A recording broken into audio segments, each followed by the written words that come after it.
Thank you, Honorable Minister of Information, colleagues, members of the media that are here, adding our voices of condolences to you for the loss of your colleague. May God rest his soul in peace.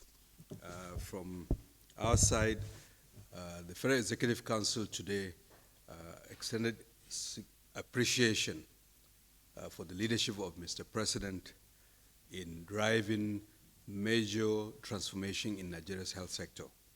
We're seeing a revolution in terms of the infrastructure and equipment in the federal tertiary institutions across our country. The recently launched oncology centers in the teaching hospital in Katsina, in Enugu, and Benin are just an example of what this president has approved, has provided resources, and is already beginning to yield tangible results that Nigerians can see. That folks who are unfortunately facing the deadly disease of cancers may choose to use our own resources here in this country. Unless somebody chooses to do otherwise, the world-class infrastructure that this president has provided can be able to attend to most kinds of cancers. And those are accompanied with human resources. And beyond cancers, there are many other investments that this president has provided in federal health institutions so that Nigerians can have the relief that they are seeking for in line with his Renewed Hope agenda and the Health Sector Renewal Investment Initiative. And the approval by Federal Executive Council today of an additional oncology center at the University College Hospital in Ibadan is a continuation of this trend of revolutionizing the health infrastructure in our country.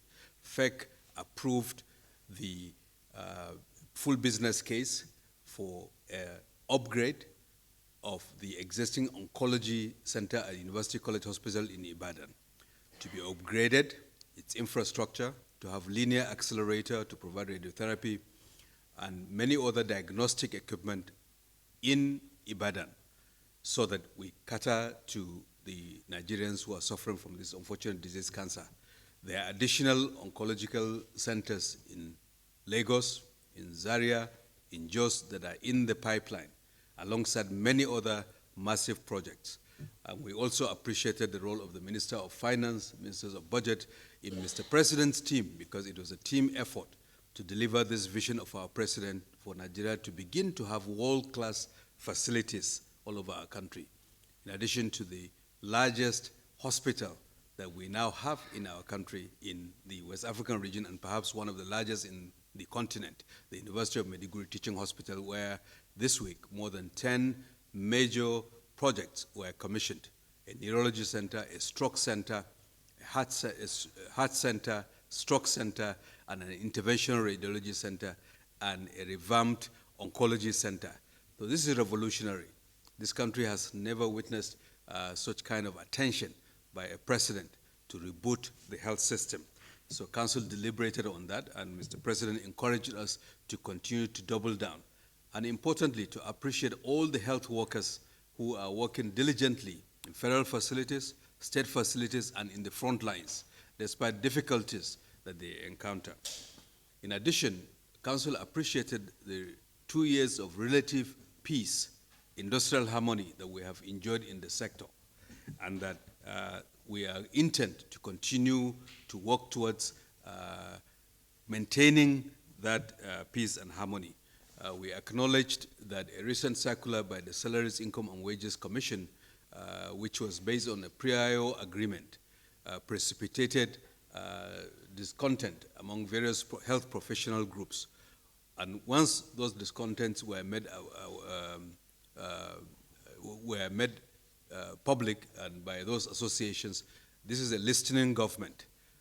The circulars were withdrawn, and now we're in the process of negotiating in a transparent manner the increment in allowances so that we meet those health workers on the needs that they have expressed. And we are currently also in active dialogue with the key professional associations, NMA, which had provided an ultimatum, but in negotiation with its leadership, which was very constructive in its approach, I think extended that ultimatum while many of the outstanding issues have been looked into, including the outstanding arrears, for which the Minister of Finance is going to ensure that those are being defrayed over time. There are other issues for the nurses, for instance, centralization of posting of interns. Those ones, we've agreed that those will be done, managed centrally. That's the fair thing to do. There are other issues that are bordering on establishment issues. We're working hard to ensure that we meet them. Not all of those issues are financial in nature, but this government is committed to ensure that everyone is respected in the health sector and their needs are addressed to the best extent that is possible. And tomorrow, we're having further discussions with leadership of those unions in the spirit of Mr. President's encouragement for us to ensure lasting peace, to resolve those issues to the extent possible. And we'll continue in that direction.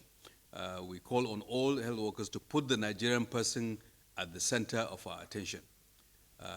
There are issues that we can resolve through negotiation, and we're intent in good faith to continue to find ways to resolve those outstanding issues with them over time. Because at the end of the day, the health workers are the lifeblood of the healthcare system, and the infrastructure and equipment that we are providing have to be complemented by the health workers' welfare, and government is committed to finding ways to address those to the extent that we can within the resources available to us. And the President encouraged us to continue in that direction. Now, if there are additional questions, we're happy to pick them up later, and the Minister of Information can refer you to ministry, and tomorrow we will also have discussions and we'll provide further information so that Nigerians are aware. We care, we're responding, we're leaning in, and we're trying to find resolutions. And we encourage the leaders of those unions to continue in that spirit. Thank you very much.